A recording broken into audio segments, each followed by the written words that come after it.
ACT classes में आप सभी लोगों का एक बार फिर से स्वागत है।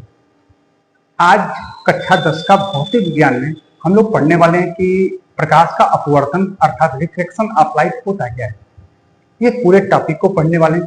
अच्छा, रिफ्लेक्शन ऑफ लाइट जो 10th में है ना, वो दो पार्ट में बटा हुआ है। एक होता है कि प्रकाश का अपवर्तन समतल पर और एक पढ़ना प्रकाश का अपवर्तन लेंसों पर। ठीक है, तो आज का जो टॉपिक है ये पढ़ना हम लोग को प्रकाश का अपवर्तन समतल पर, रिफ्लेक्शन ऑफ लाइट, है ना। तो रिफ्लेक्शन ऑफ लाइट होता क्या है, इसका छोटा सा एग्जांपल बताते हैं कि जब प्रकाश किसी भी एक माध्यम से किसी दूसरे माध्यम में अगर जाती है ना, तो दूसरे माध्यम में जाने पर वो सीधे नहीं जाती, अपने मार्ग से कुछ विचलित हो जाती है, अपने पथ से कुछ विचलित, कुछ तिरछी हो जाती है। इस घटना को क्या कहते हैं, प्रकाश का अपवर्तन कहते हैं। जैसे सपोज कीजिए नीचे इसके जल भरा पड़ा है, वाटर है, ऊपर क्या है, एयर है, वायु है। ये उस पर हम अभिलंब खींच देते हैं, लंब कहो या अभिलंब कहो, बात दोनों की बराबर होती है। ठीक है, अब इस पर प्रकाश की कोई किरणें आ रही है, कहां से, वायु से। जैसे ही आती है, जैसे जल से टकराती है ना, ठीक है, तो जल में जाने पर ये सीधे नहीं निकलती, सीधे नहीं निकलती, अपने मार्ग से कुछ विचलित हो जाती है। विचलित का मतलब यह है या तो विलंब की ओर आ जाएगी या तो विलंब से दूर हट जाएगी। तो यहां पर किरणें क्या होंगी, अविलंब की ओर आ जाती हैं। ठीक है, डिफिनेशन फिर से समझिएगा आप लोग। जब प्रकाश किसी एक माध्यम से किसी दूसरे माध्यम में जाती है ना, तो पृथककारी तल से अपने मार्ग से कुछ विचलित हो जाती है। इस घटना को ही प्रकाश का अपवर्तन कहते हैं। ठीक, अब समस्या यह है कि अपवर्तन अगर होता है, मतलब विचलन अगर होता है, तो फिर किधर होता है, अविलंब की ओर की अविलंब से दूर, ओर कब होता है और दूर कब होता है, ये टॉपिक हम लोगों को समझना है। ठीक है, तो कह सकते हैं कि प्रकाश के जो माध्यम होते हैं, माध्यम में प्रकाश जिसमें चल रही होती है ना, उसे क्या कहते हैं, उसको माध्यम कह देते हैं, है ना। जैसे प्रकाश के माध्यम दो टाइप के होते हैं, या तो होता है सघन माध्यम, एक होता है विरल माध्यम। अब ये सघन माध्यम क्या होता है, ये विरल माध्यम क्या होता है, इसको समझते हैं। तो सघन माध्यम वो होता है कि जिसमें ऐसा माध्यम जिसका घनत्व अधिक हो, जिसका घनत्व अधिक होता है वो सघन माध्यम कहलाता है, और जिसका घनत्व कम होता है वो विरल माध्यम कहलाता है। मतलब कि जिस माध्यम में प्रकाश की चाल अधिकतम होती है वो विरल माध्यम है, और जिस माध्यम में प्रकाश की चाल कुछ घट जाती है वो सघन माध्यम होता है। अब प्रकाश की चाल किसमें बढ़ रही है, किसमें घट रही है, ये थोड़ा सा संशय वाली बात है। तो एग्जाम्पल लेते हैं हम लोग कि सपोज कि ये जो रूम है ना, इसमें से सारे बेंच को अगर हम बाहर कर दें तो सिर्फ हवा हवा बचेगा इसमें। अब मैं कहूँ इस दीवार से उस दीवार तक चक्कर लगाना है हम लोगों को, ठीक है, तो हवा तो है ही इसमें। तो अगर हम लोग खुद इसमें इस दीवार से उस दीवार तक चक्कर लगाए तो कम से कम 50 या 100, चलिए 100 चक्कर लगाते हैं, मान के चलिएगा, ठीक है। लेकिन अगर इसी में हम कमर तक पानी भर देते हैं तो क्या फिर हम लोग 100 चक्कर लगा सकते हैं क्या? कहीं ना कहीं वो पानी क्या हम लोगों की चाल को कुछ ना कुछ कम करेगा, अर्थात पानी में हम लोगों की चाल कुछ कम हो सकती है। हवा में चाल क्या है, कम तो होती नहीं, उतनी कम नहीं होती जितनी पानी में हो सकती है। ठीक है, तो कह सकते हैं कि हवा क्या है, विरल माध्यम है तो उसमें चाल कम नहीं होती। अब पानी क्या है, सघन माध्यम है, उसमें चाल क्या होती है, कम हो जाती है। तो एग्जाम्पल थोड़ा सा अजीब है, क्योंकि जब बात प्रकाश की हो रही है तो फिर अपनी तुलना क्यों कर रहे हैं। देखिए और कोई ऑप्शन मिला नहीं जिससे हम समझाया जा सके, है ना। तो कह सकते हैं कि जब प्रकाश किसी एक माध्यम से किसी दूसरे माध्यम में जाती है तो अपने मार्ग से कुछ विचलित हो जाती है। विचलित होने की इस घटना को प्रकाश का अपवर्तन कहते हैं। ये जो विचलन होता है डिपेंड करता है कि प्रकाश सघन से विरल में आ रही है कि विरल से सघन में आ रही है। अगर प्रकाश सघन से विरल में जा रही है ना, तो अभिलंब से दूर हट जाती है। अगर प्रकाश सघन से विरल में जाती है तो अभिलंब से दूर हट जाती है। यदि प्रकाश विरल से सघन में आती है तो अभिलंब की ओर आ जाती है। ठीक है, ये तो बात बड़ा अच्छा लगा, लेकिन कुछ बच्चे कंफ्यूज रहते हैं। चलिए इसको समझने का एक छोटा सा ट्रिक बताता हूं। ठीक है, कि सघन सधन जिसके पास बहुत सा धन हो, बड़ा अमीर आदमी है, चलिए मान लीजिए शाहरुख खान है, ठीक है, ये शाहरुख खान हो गए, ये कोई हो गए भिखारी टाइप के लोग हो गए जिनके पास कुछ नहीं है, ठीक है। तो क्या शाहरुख खान किसी भिखारी के पास जाना चाहेंगे तो उनसे दूर हटने की कोशिश करेंगे? ये तो दूर ही हटेंगे। लेकिन भिखारी क्या होगा, चाहेगा ना कि शाहरुख खान पे जाकर सेल्फी ले ली जाए, उनसे कुछ बातचीत कर लिया जाए। तो कह सकते हैं कि गरीब आदमी, इस कलयुग की बात कर रहा हूं, कि जिनके पास कुछ नहीं होता है ना, वो थोड़ा सा अमीर लोगों से संबंध बना के रखना चाहते हैं, उनकी ओर झुकाव रखते हैं, उनकी ओर जाना चाहते हैं। तो कह सकते हैं कि विरल माध्यम से जब प्रकाश सघन माध्यम में जाती है तो उनकी ओर झुक जाती है, अविलंब की ओर आ जाती है, और सघन से विरल में अविलंब से दूर हट जाती है, ठीक है। तो यहाँ पे जो चित्र बनाए हैं हम लोग, उसमें क्या है, वायु है और नीचे क्या है, जल है। वायु को अगर हम लोग विरल माध्यम कह लें तो जल क्या होगा, सघन माध्यम हो, तो इसमें पानी में प्रकाश की चाल तो कम हो ही जाती है। तो विरल से सघन में आने पर, विरल से सघन में आने पर क्या होता है, अविलंब की ओर आती है, यानी प्रकाश में इधर आ जाएंगे। अच्छा, इसको अगर फ्लिप कर दें, अर्थात जल को ऊपर वायु को नीचे कर दें, तो क्या होगा, लंब से दूर हट जाएगा, ठीक है। यहां तक कोई समस्या तो है नहीं किसी को।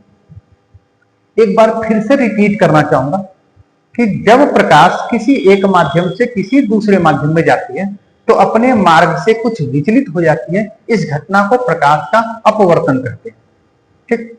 अब ये जो अपवर्तन होता है, ये डिपेंड करता है कि किस माध्यम से प्रकाश कौन से माध्यम में जा रही है, अर्थात सघन से विरल में जा रही है या विरल से सघन में आ रही है। अब ये विरल सघन का कॉन्सेप्ट क्या है, तो विरल माध्यम वो होता है जिसमें प्रकाश की चाल बढ़ जाए, अधिकतम हो जाए, और सघन माध्यम क्या होता है, जिसमें प्रकाश की चाल कुछ कम हो जाए, ठीक। सघन से विरल में जाने पर प्रकाश की जो किरणें होती है अविलंब से दूर हटती हैं, और विरल से सघन में आने पर प्रकाश की किरणें अविलंब की ओर आ जाती हैं, ठीक है। अब पढ़ते हैं हम लोग प्रकाश के अपवर्तन का नियम।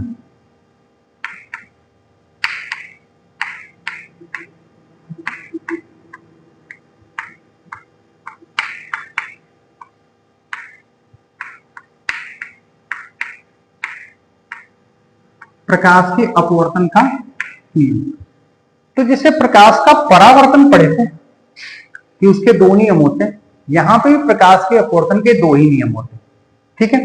पहले दोनों नियम लिख देता हूं कि इसके बारे में चर्चा करते हैं। तो होता है आपतित किरण, अपवर्तित किरण तथा अविलंब, तीनों एक ही तल पर होते हैं, तीनों एक ही तल पर होते हैं। और दूसरा होता है आपतन कोण की ज्ञा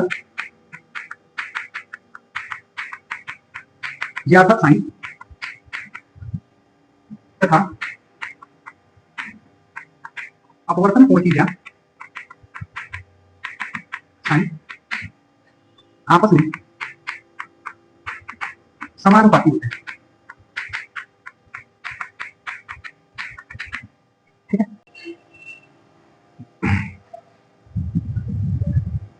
तो प्रकाश के अपवर्तन के दो नियम निकलते हैं, एक होता है आपतित किरण, अपवर्तित किरण तथा अभिलंब तीनों एक ही तल पर होते हैं। दूसरा होता है आपतन कोण की ज्या तथा अपवर्तन कोण की ज्या आपस में समानुपाती होते हैं, ठीक है। अब उस चित्र को समझाने से पहले मैं ज्या का मतलब बताना चाहता हूँ। त्रिकोणमिति पढ़े होंगे आप लोग, मैथ में है, तो किसी भी कोणों को अगर नापना होता है ना, तो हमको एक अनुपात का सहारा लेना पड़ता है। तो उसमें 6 अनुपात होते हैं, साइन, कॉस, टेन, कॉट, सेक, कोसेक। तो उसमें जो पहला अनुपात है साइन, साइन का होता है साई, यानी शॉर्टकट में सिर्फ साइन लिखते हैं, हिंदी में बोलते हैं इसको ज्या। एक ऐसा अनुपात होता है जो लंब और कर्ण को दर्शाता है, लंब बटे कर्ण को दर्शाता है, ठीक है। तो लंब क्या होता है, किसी भी त्रिभुज में यहां पे 90 अंश का कोण बनता है, ये हो गया लंब, ये है आधार, और 90 अंश के सामने की भुजा को हम लोग कर्ण कह सकते हैं, है ना। तो लंब है, ये आधार है, ये हो गया कर्ण। तो जो लंब और कर्ण के बीच जो संबंध बताता है, ऐसे कोण को क्या कहते हैं, साइन थीटा कहते हैं, है ना, साइन कर देते हैं। यहाँ मान लीजिए यहाँ पे कोण थीटा है तो साइन थीटा कर देंगे, ठीक है। अब आते हैं इस चित्र पे आते हैं, जो किरणें आ रही होती है उसे कहते हैं आपतित किरण,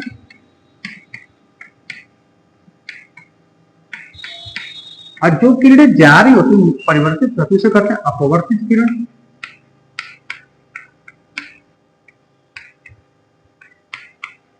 ठीक है। अब आपतित किरण और अभिलंब के बीच बने कोण को आपतन कोण आई कहते हैं, इंसिडेंट एंगल बोल देते हैं। और अपवर्तित किरण और अविलंब के बीच बने कोण को अपवर्तन कोण या रिफ्लेक्ट एंगल बोल सकते हैं, आर से व्यक्त करते हैं, ठीक है। तो यहां पर चेक करेंगे तो ये तो लंब है, ये तो लंब है, तिरछा जब से कर्ण कहते थे तो लंब है, ये तिरछा जा रहा है, इसको तो हम कर्ण कह सकते हैं। तो लंब और कर्ण के बीच में जो संबंध बना तो उसे क्या कहते हैं, साइन कहते हैं। यानी आपतन कोण का रिलेशन किसके साथ है, साइन के साथ, और अपवर्तन कोण का रिलेशन भी किसके साथ है, साइन के साथ है। तो कह सकते हैं कि आपतन कोण का ज्या और अपवर्तन कोण का ज्या या अर्थात साइन आपस में समानुपाती होते हैं। ये समानुपाती का कॉन्सेप्ट क्या है, समानुपाती होता है कि एक के बढ़ने पर दूसरा भी बढ़े या एक के घटने पर दूसरा भी घटे। हाँ, बराबर ना हो, लेकिन एक में कोई परिवर्तन हो रहा है तो दूसरे में भी उसी टाइप का परिवर्तन होना चाहिए, ठीक है।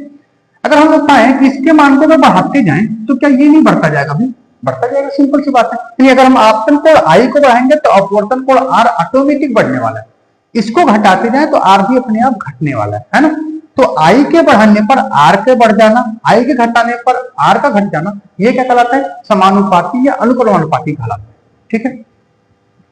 तो कह सकते हैं कि आपतन कोण की ज्या और अपवर्तन कोण की ज्या आपस में समानुपाती होते हैं। अच्छा, बराबर कब होते हैं, अगर ये किरणें सीधे निकल जाती है, मुड़ती नहीं, तो क्या होता है, यहाँ पे जितना एंगल बनता ये पूरा एंगल इस एंगल के बराबर होता, लेकिन ये तो उस पर तो जा नहीं रहा, जा तो यहाँ पर जाता, ये एंगल क्या कुछ कम होगा, ये एंगल थोड़ा सा क्या हो जाता होगा, ठीक है। तो दोनों को हम बराबर नहीं कर सकते, ठीक है। अब आते हैं शुरू से पढ़ते हैं। तो अपवर्तन के दो नियम होते हैं, आपतित किरण, अपवर्तित किरण तथा अविलंब, तीनों एक ही तल पर होते हैं। चेक कीजिएगा, ये जो पॉइंट है ये किसका पॉइंट है, यहाँ पे किरणें आपतित हो रही है, यहीं से अपवर्तित हो रही है, यहाँ से अभिलंब हो रहा है। क्या ऐसा पॉसिबल है क्या कि प्रकाश की किरणें यहाँ है, अपवर्तन यहाँ से, पॉसिबल ही नहीं, अभिलंब यहाँ से डाले, कोई मतलब ही नहीं बनता है। तो कह सकते हैं कि आपतन बिंदु कहीं और, अपवर्तन बिंदु कहीं और, अभिलंब का बिंदु कहीं और, तीनों अलग अलग पॉसिबल है ही नहीं। क्योंकि जहां से किरणें आएंगी, किरणें वहीं से तो निकलने वाली हैं, तो किरणें यहां से आएंगी तो यहीं से किरणें निकलेंगी, अभिलंब यहीं पे डालने वाले हैं। तो कह सकते हैं कि आपतित किरण, अपवर्तित किरण तथा अभिलंब तीनों एक ही तल पर होते हैं, और आपतन कोण की ज्या तथा अपवर्तन कोण की ज्या आपस में समानुपाती होते हैं, ठीक है। इसको मैं कहता हूं, तो इसको कह सकते हैं आपतन कोण अर्थात आई का ज्या, ज्या मतलब साइन, और अपवर्तन कोण अर्थात आर का साइन आपस में बराबर नहीं, आपस में समानुपाती होते हैं, यानी sine i proportional to sine r, ठीक है। अच्छा, ये जो रूल दिया था इसको दिया था हाइगेन्स ने, किसने दिया था, हाइगेन्स ने दिया था। जैसे प्रोपोर्शनल हटाते हैं तो क्या आता है, साइन आई, प्रोपोर्शनल हटाएंगे इक्वल का साइन लगाएंगे तो यहाँ पे कोई ना कोई नियतांक या कांस्टेंट वैल्यू आ जाती है। चलिए सपोज के मानिए n, ठीक है, sine i is equal to n into sine r, जहां n क्या है,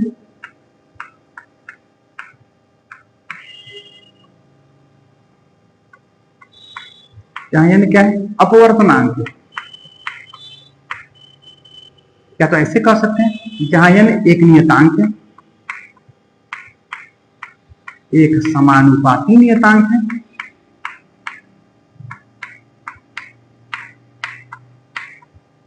जहां n एक समानुपाती नियतांक है, इसे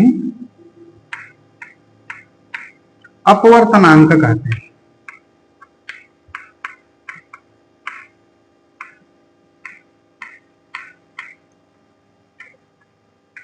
इसे अपवर्तनांक कहते हैं। इस फार्मूला को ना, इस फार्मूला को sine i is equal to n sine r को स्नेल का नियम भी कहते हैं। इसका नियम कहते हैं स्नेल का नियम। तो अगर कोई पूछे अपवर्तनांक क्या होता है, अपवर्तनांक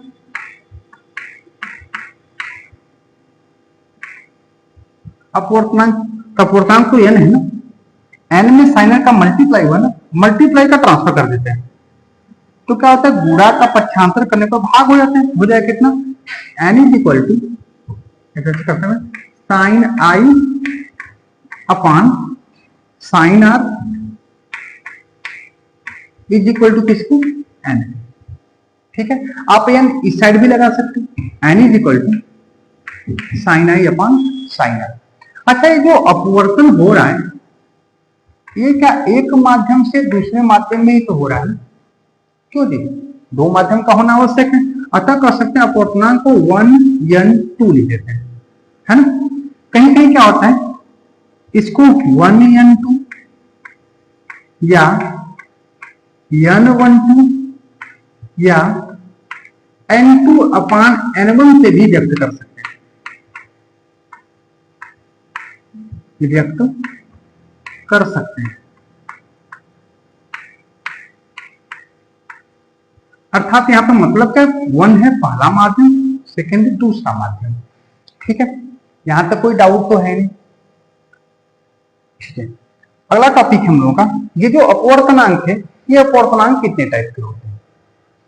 ठीक है, तो अपवर्तनांक होते हैं दो टाइप के, एक होता है सापेक्ष अपवर्तनांक, एक होता है निरपेक्ष अपवर्तनांक। ठीक, अब ये सापेक्ष अपवर्तनांक क्या होता है, निरपेक्ष अपवर्तनांक क्या होता है, इसको समझते हैं हम लोग।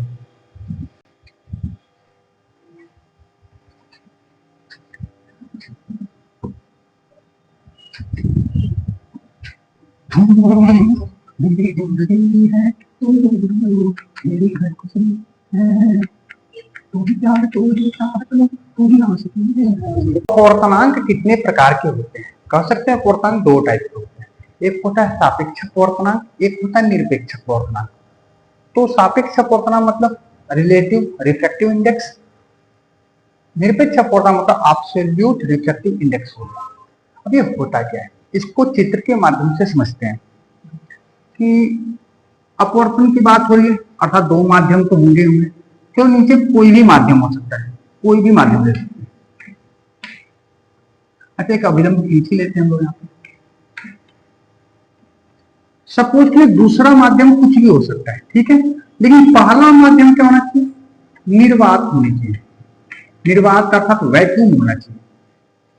अर्थात कह सकते हैं जब प्रकाश का पहला माध्यम निर्वात हो अर्थात वैक्यूम हो और दूसरा माध्यम कोई भी हो, यहाँ पे हवा हो सकता है, पानी हो सकता है, तेल हो सकता है, मोम हो सकता है, अभ्रक हो सकता है, कुछ भी हो सकता है।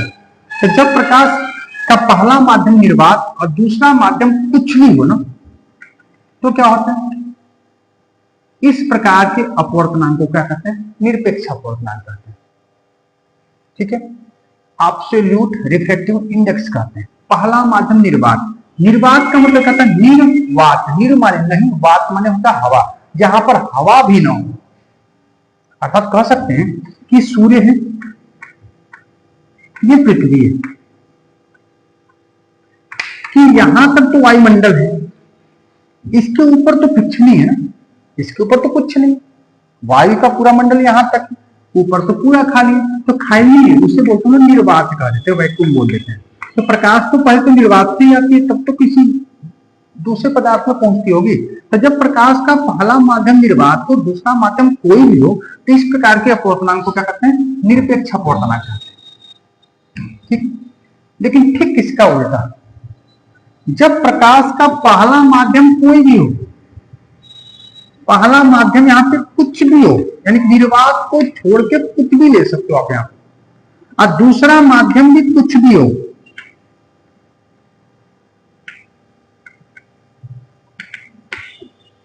तो जब प्रकाश किसी भी एक माध्यम से किसी भी दूसरे माध्यम में जा रही है, ठीक, तो इस प्रकार के अपवर्तनांक को कहते हैं सापेक्ष अपवर्तनांक कह देते हैं।